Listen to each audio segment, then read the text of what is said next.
اعوذ باللہ من الشیطان الرجیم، پناہ مانگتا ہوں میں اللہ کی شیطان مردود سے۔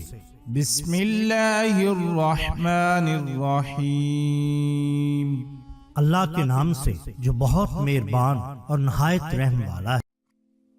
ٹی وی کے ناظرین اکرام، السلام علیکم۔ محترم ناظرین، ہم اپنی آج کی ویڈیو میں دو عجیب و غریب واقعات آپ کے سامنے پیش کریں گے جو یقیناً آپ کے لیے دلچسپی کا باعث ہوں گے۔ ایک بار ایک ضرورت مند ایک مرد بزرگ ولی اللہ کی خدمت میں حاضر ہوا اور ان سے امداد چاہی۔ اتفاق سے بزرگ کا ہاتھ اس وقت خالی تھا۔ اس نے امداد کرنے سے معذرت کی۔ مشہور بات ہے کہ غرض مند پاگل ہوتا ہے۔ اس شخص کو یقین نہ آیا۔ اس نے خیال کیا کہ بزرگ کی یہ بات بالکل غلط ہے کہ اس کا ہاتھ خالی ہے۔ اس نے مکان سے باہر نکل کر اسے برا بھلا کہنا شروع کر دیا اور جو منہ میں آیا بکتا چلا گیا۔ اتفاق سے اس ولی اللہ کے ایک مرید اس طرف سے گزرا۔ اس نے اپنے مرشد کی شان میں یہ گستاخانہ باتیں سنی تو سیدھا مرشد کے پاس پہنچا اور اس شخص کی گستاخی اور دیدہ دہنی کا سارا حال کہہ سنایا۔ مرشد نے فرمایا، اصل تکلیف تو ہمیں تو نے پہنچائی ہے۔ وہ ہمارے بارے میں جو کچھ بھی کہہ رہا تھا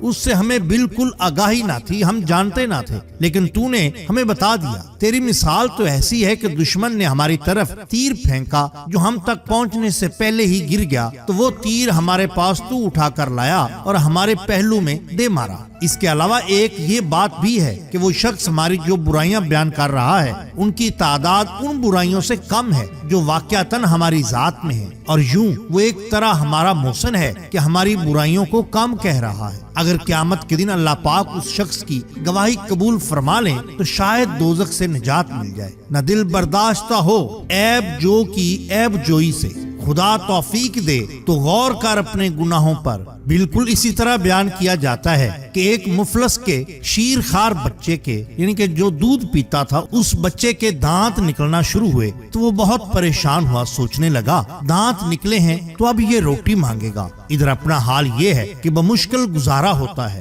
اس نے بہت غور کیا لیکن اپنے بیٹے کے کھانے پینے کا انتظام کرنے کے سلسلہ میں اس کی سمجھ میں کچھ نہ آیا، لیکن جب اس نے اپنی بیوی سے اس بارے میں گفتگو کی تو اس نے بہت اعتماد سے کہا کہ تو یہ فکر اپنے سر نہ لے، اگر تو اس کی غذا فراہم نہ کرے گا تو بچہ مر جائے گا۔ تو کیا ایسا سوچتا ہے جس نے اسے دانت بخشے ہیں وہ یقیناً کھانے کو بھی دے گا؟ کیا تو نہیں جانتا کہ جب کوئی شخص غلام خریدتا ہے تو اس کے کھانے پینے کا انتظام بھی کرتا ہے؟ کیا تجھے اپنے خدا پر اتنا بھروسہ بھی نہیں جتنا ایک غلام کو اپنے آقا پر ہوتا ہے؟ عورت نے مزید کہا کہ اصل مسئلہ تو دل کا ہرس اور ہوس ہے کہ جس سے اس کو پاک ہونا چاہیے۔ جب انسان کے دل کو ایسی پاکیزگی حاصل ہو جاتی ہے تو اس کے نزدیک مٹی اور سونا برابر ہو جاتے ہیں، اور یہ پاکیزگی حاصل نہ ہو تو فریدون جیسے بادشاہ بن کر بھی انسان مزید ملک حاصل کرنے کی تمنا کرتا رہتا ہے۔ یہ کہنا تھا کہ دروازے پر دستک ہوئی، شوہر اٹھا اور دروازہ کھولا۔ جا کر دیکھا تو کیا دیکھتا ہے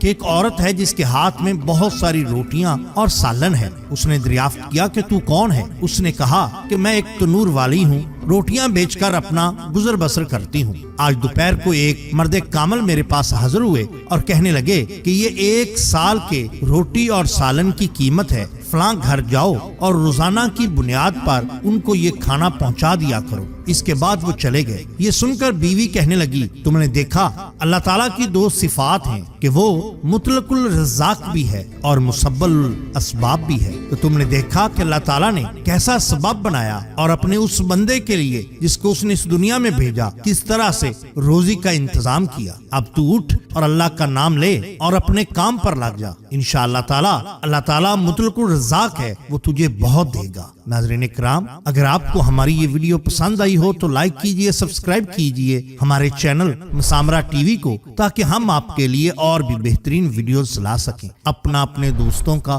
گرد و نواح کے لوگوں کا بہت خیال رکھیے۔ اللہ اور اللہ کے رسول صلی اللہ علیہ وسلم سے بے حد محبت کیجئے۔ آپ کا بہت شکریہ۔ اللہ حافظ۔